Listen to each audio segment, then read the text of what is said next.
সকলের প্রিয় ফ্যান্সি কিচেনে আজকের আয়োজনে আপনাদের জন্য থাকছে আমার শাশুড়ির হাতে রান্না করা গরুর কলিজা ভুনা রেসিপি।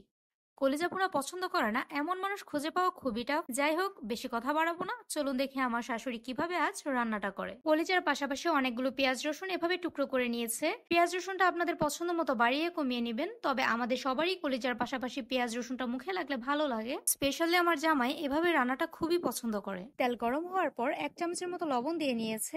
এবার এই লবণের মধ্যে পেঁয়াজ রসুনগুলো সুন্দরভাবে ভেজে নেওয়া হবে। এই ভাজাতে মোটামুটি সিদ্ধ হয়ে যাবে এগুলো। সাথে করে 1/2 চামচ হলুদ মরিচ দিয়ে নিয়েছে। কেন পেঁয়াজ রসুন এভাবে ভেজে নেওয়া হচ্ছে সেটা আপনারা রান্না লাস্টের দিকে একদম সুন্দরভাবে বুঝতে পারবেন। আমার ভিডিওটি যারা ইউটিউব থেকে দেখছেন, আপনাদের ভিডিওটি ভালো লেগে থাকলে চ্যানেলটি সাবস্ক্রাইব করে দিবেন, আর ফেসবুক থেকে দেখে থাকলে লাইক কমেন্ট শেয়ার করে পেজটির সাথে থাকবেন। এবার এগুলো সুন্দরভাবে নামিয়ে নিয়ে পুড়ে যাচ্ছিল তাই কিছুটা পানি দিয়ে নিয়েছে।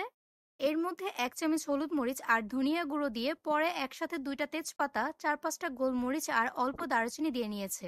দেন 2 চামচের মতো রসুন আর 1.5 চামচের মতন আদা বাটা আর 1 চামচ জিরা বাটা দিয়ে সবগুলো একসাথে ভালোভাবে মিশিয়ে নিচ্ছে।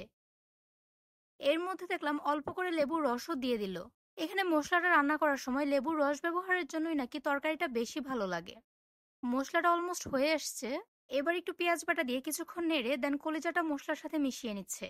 আমার শাশুড়ির কথা হলো, মশলাটা যত বেশি জাল হবে তরকারিটা তত বেশি মজা হবে। কলিজাটা কিন্তু খুব ভালোভাবে ক্লিন করতে হয়, ভেতরে ময়লা থাকে বেশ। কলিজা ভুনাতে খুব বেশি একটা পানির প্রয়োজন নেই, কলিজাটা সিদ্ধ হওয়ার জন্য জাস্ট অল্প একটু পানি দিলেই চলে। আন্টি কলিজাটা কেটে ভালোভাবে ক্লিন করে কুসুম গরম পানির মধ্যে ভিজিয়ে রেখেছিল। দেন পাতলা একটা পর্দা আছে, সেটা উপর থেকে উঠিয়ে নিয়েছে। পর্দাটা ফেলে দিতে হবে অবশ্যই, না হলে খেতে ভালো লাগবে না।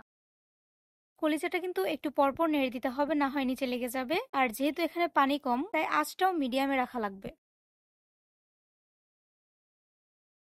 রান্নাটা যখন শেষের দিকে তখন আগে সেই ভেজে রাখা পেঁয়াজ রসুনগুলো দিয়ে দিয়েছে। এতে করে পেঁয়াজ রসুন গলেও যাবে না, আর খাওয়ার সময় পেঁয়াজ রসুনের যে একটা কাঁচা ভাব আছে সেটাও মুখে লাগবে না। কারণ আপনারা তো দেখেছেন পেঁয়াজ রসুনগুলো ভাজার সময় একটু বেশি পরিমাণ হলুদ মরিচ আর লবণ দিয়ে ভালোভাবে ভেজে নিয়েছিল।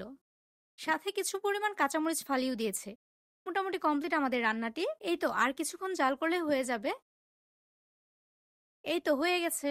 কেমন লাগলো আপনাদের কাছে আজকে আমাদের এই রান্নাটি সেটা অবশ্যই জানাবেন। আমার কাছে তো খুবই ভালো লেগেছে। যাই হোক, বিদায় নিচ্ছি আজ। আর এতক্ষণ সাথে থাকার জন্য অনেক অনেক ধন্যবাদ সবাইকে।